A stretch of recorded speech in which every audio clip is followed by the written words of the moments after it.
That yo Gotti, say your prayers. You better say your prayers. You know they coming, don't you? Oh shit. Shit. Young Dolph, and I got Glizz right here with me. I mean, shout out to Montreal. That's my little cousin. Slash my little brother. Slash you play with him, I'm gonna shoot you in your face. You scrap? Damn, is you scrap? Damn, is you scrap? Damn, is you scrap? Damn, is you scrap? Okay. The whole slide for Dolph is still going strong, and one person who's really been holding it down from the jump is Key Glock. He was Dolph's protege, a cousin who turned into a brother. So when Dolph got killed, it hit him hard. Dude went completely ghost, shut down his socials, left Memphis, just disappeared for a while. But once he came back, he was on go. He started dropping diss tracks, going at anyone tied to Dolph's death, mainly Yo Gotti and his crew, even mocking some of the losses on their side. Ain't no run up, we ain't no run up, ain't no run up, yeah. That's probably why there's been talk about Gotti possibly coming for him now, cause Glock hasn't backed down at all. Key Glock. Just like Young Dolph, Key Glock didn't have it easy growing up. Coming out of South Memphis, Markevious Cathy, better known as Key Glock, was just a baby when life hit him hard. His mom, Tamika Cathy, aka Mama Glock, got locked up when he was only 16 months old, sentenced to 15 years. His dad was in and out of the picture, never really around. I was born and raised in South Memphis. Like, everything I learned came like out of South Memphis. Like, I ain't go no other hood. Mama Glock was solid though. She was all about getting it by any means for her son. Doing hair in the kitchen wasn't cutting it, so she turned to the streets. Things went smooth at first, but you know how the game goes. Nothing comes for free. Eventually, while hitting a lick with some of her girls, she got caught slipping and ended up getting sentenced with no bond, just straight time. A situation happened with me and some other females, and we committed a robbery. And the day that I was arrested, he was 20 months. With both parents out of the way. Dang. The mom was out there. Mama was out there doing what she gotta do. Hey, I ain't gonna knock her. I ain't gonna say it the right way, and I ain't gonna judge. But hey, Mama Glocks was getting it. Hey, Glock was basically on his own. But like always, Grandma came through in the clutch. She stepped up and raised him the best she could, but without parents, it's only so much she could shield him from. He looked like his grandma. Started calling early. Wouldn't come home from school sometime. Then I would have to ride around looking for him. He would be with the wrong crowd of little boys, and I would have to get him, bring him home, and kind of just fuss and put fear in him. By the time Glock was 6, he was already around sticks. That's how deep the streets were woven into his life. School wasn't much better, acting out, wilding on teachers, but who could really blame him? He was a kid trying to figure it out in a tough world. Still, Glock held it down for Mama Glock. Even with the streets pulling at him, he was building a name for himself. Music wasn't even in his plans at first, but once he came across legends like 3-6 Mafia, Lil Wayne, and Gucci Mane, something lit up in him. A fire that would grow with time. He dropped his first official track, Actin', back in 2013 when he was just in middle school. They the stacking guap, and we ain't with that arguing, we let that pistol talk. Even through the grind, he always carried that pain. Seeing other kids with their parents while he had none tore him up inside. But everything changed on April 16th, 2014. Mama Glock came home. That reunion hit different. It filled a hole in his heart and sparked something in him. From there, he started focusing more on music, but the streets still had their grip on him. At 18, Glock caught a case that nearly derailed it all. In March 2016, while he was working on his tape Whole Lotta Air Thing, he got arrested in connection to a nightclub shooting in Memphis. 3 people were injured by shrapnel, and Glock was charged with 3 counts of aggravated assault. He ended up doing 90 days behind bars before getting back out. After that, he started tightening up. Still had one foot in the streets, but was leaning more into music. He wasn't all the way sold on being a rapper, but everyone around him saw the talent and kept pushing him in that direction. And that's when the stars lined up. Dolph came into the picture heavy. We cousins, like we family through marriage. Like, you know what I'm saying? Like, he didn't know he was gonna rap. I didn't know I was gonna rap. I didn't know I was gonna, you know what I'm saying, be rocking with him. Like, Key Glock and Young Dolph.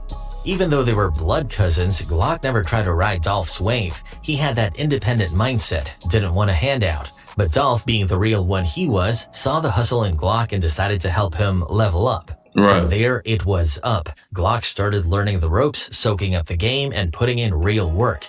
I never went to him like, bro, I wanna be with you. I wanna do this music.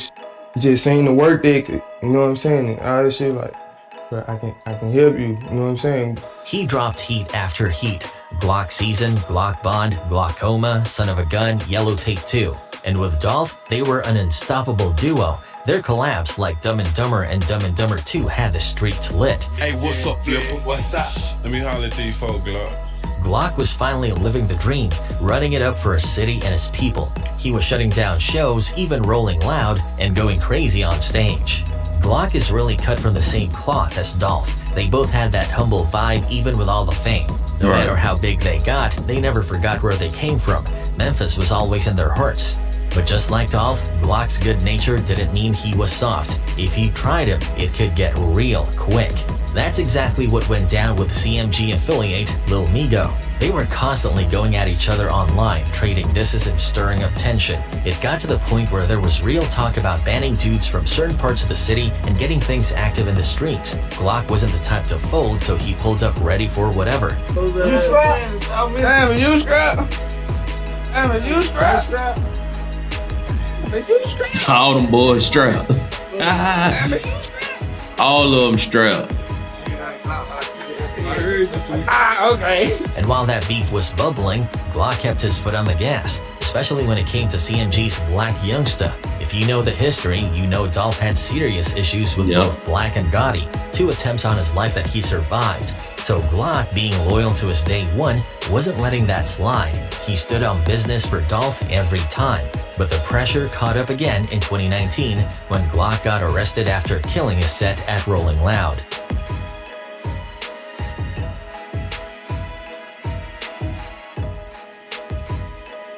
He was hit with charges for carrying a concealed weapon and possession of more than 20 grams of weed, both serious felonies in Florida.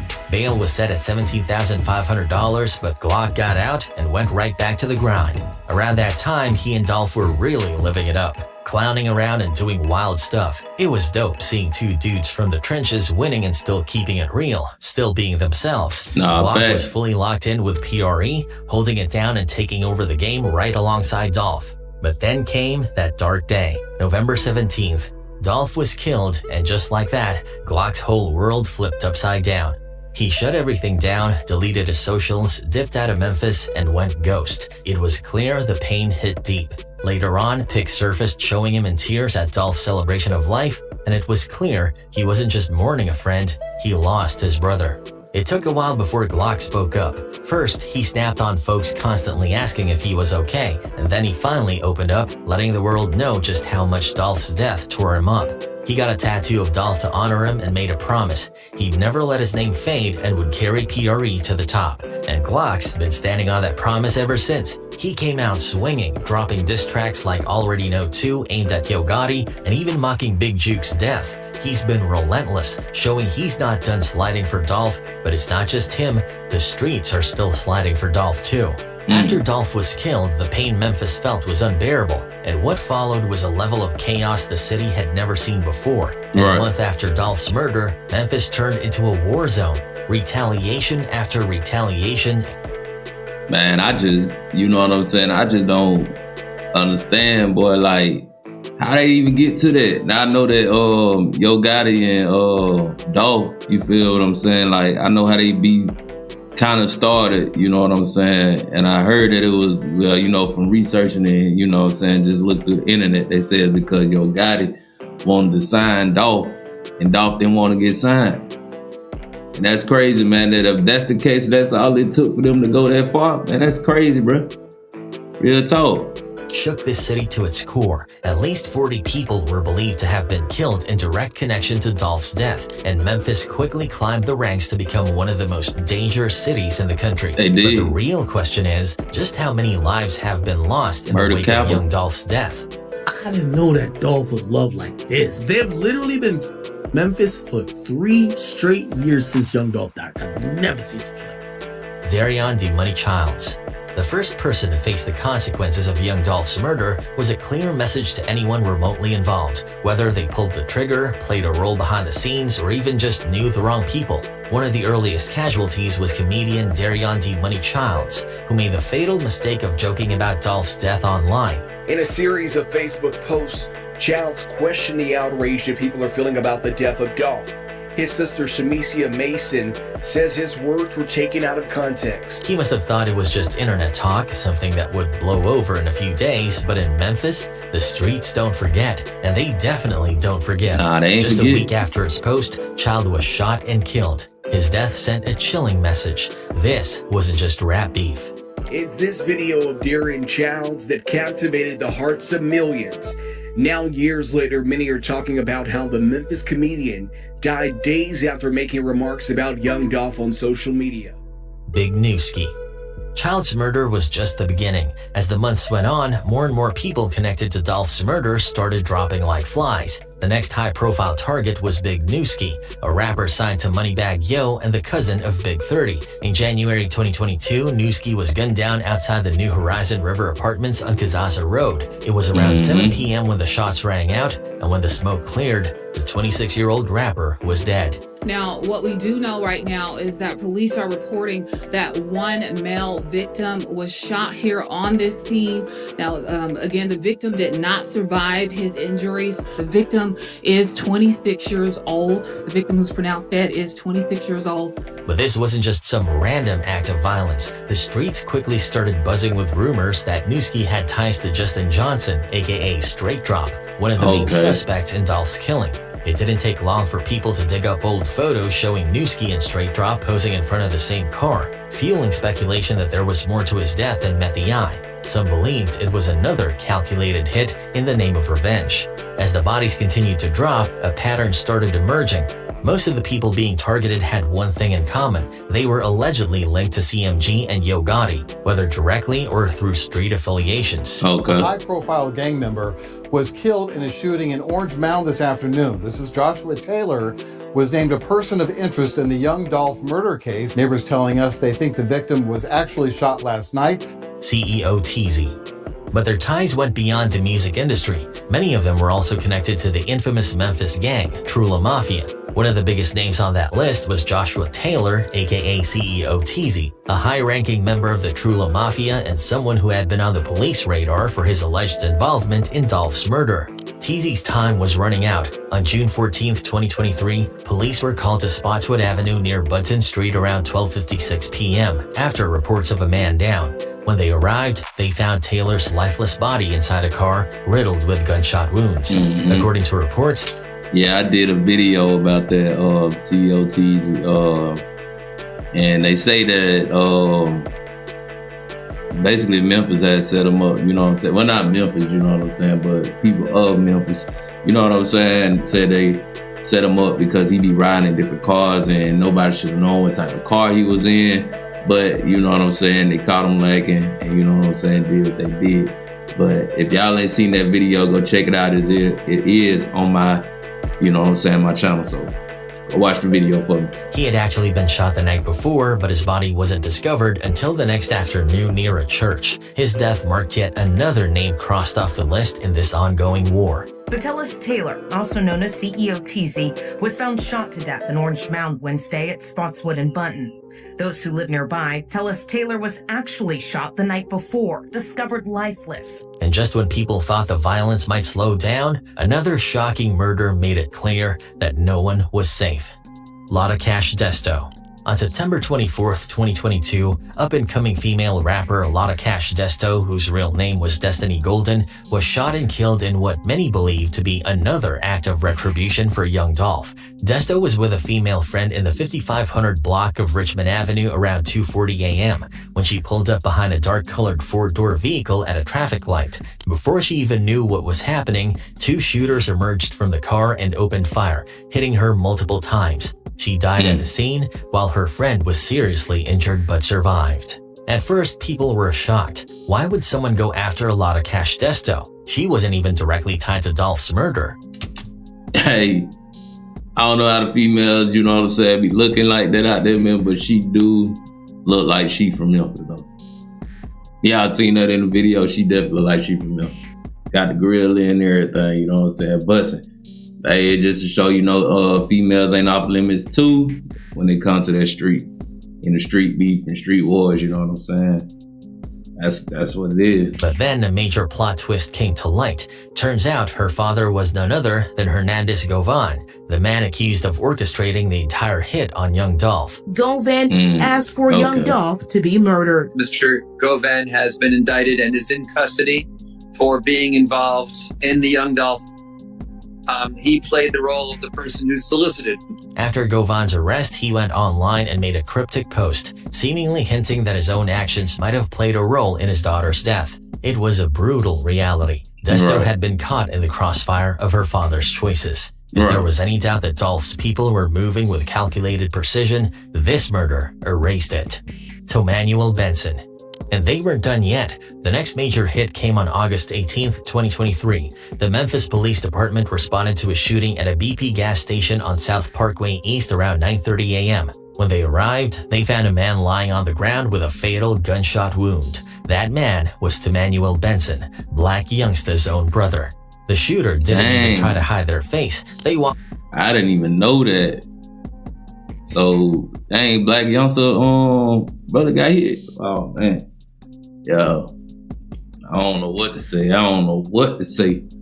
Locked up in broad daylight and handled business, making it clear they weren't worried about being caught. The police even had a clear image of the suspect, which they quickly released to the public, along with a $5,000 reward for any information leading to an arrest.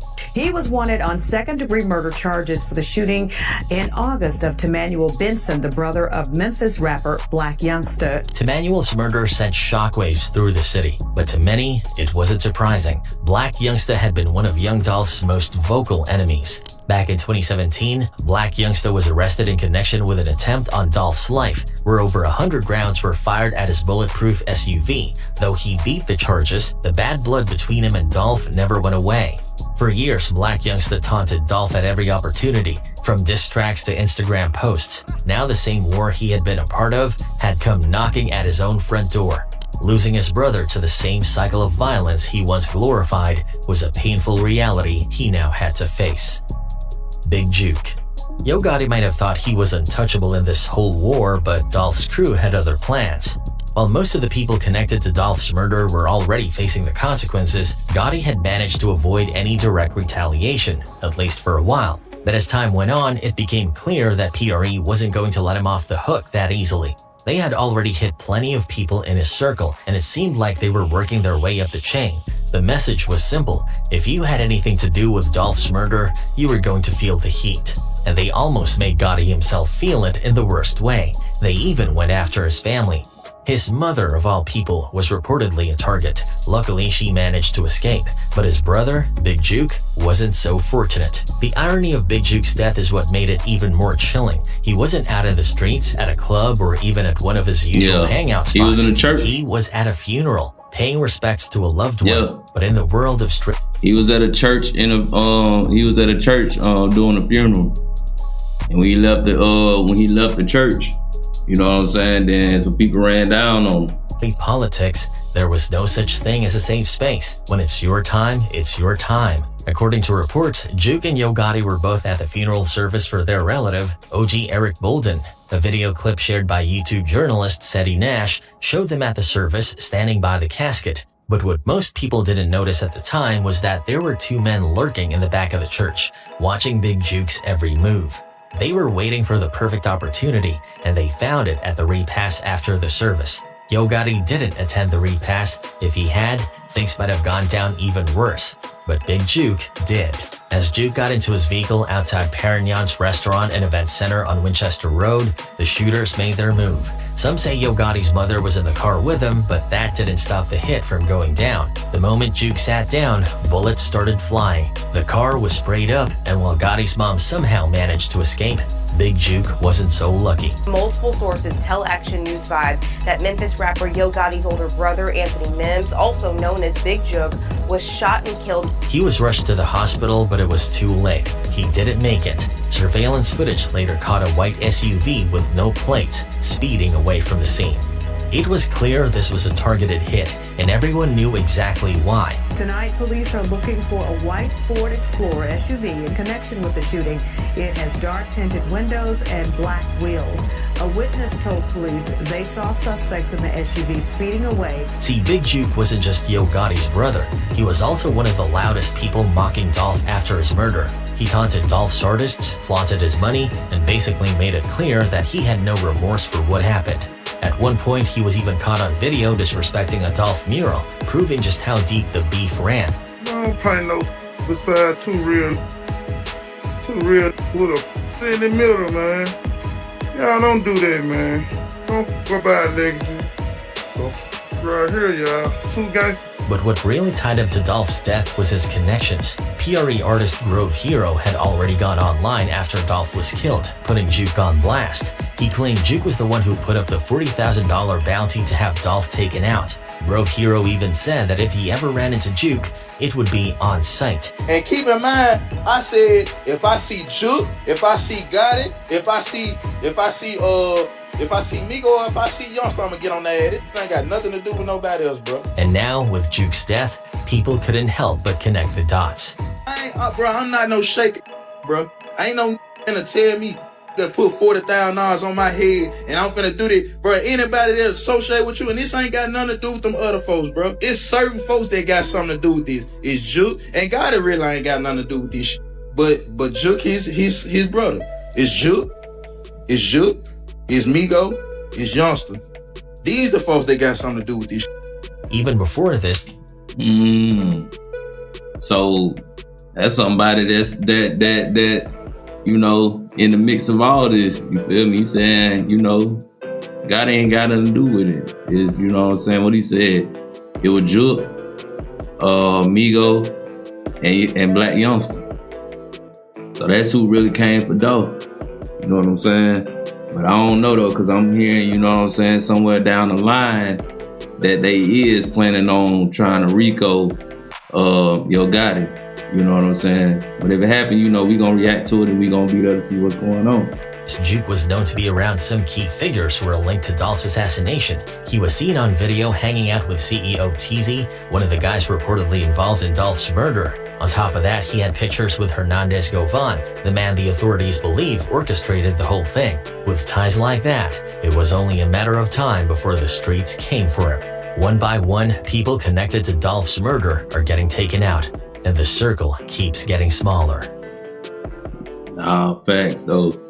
But yeah, man, I want to thank everybody for watching the video, you know what I'm saying? And, you know, make sure you come back to the channel. Make sure you like, comment, and subscribe. And until next time, this is Jackpot's Reaction, and I'm out.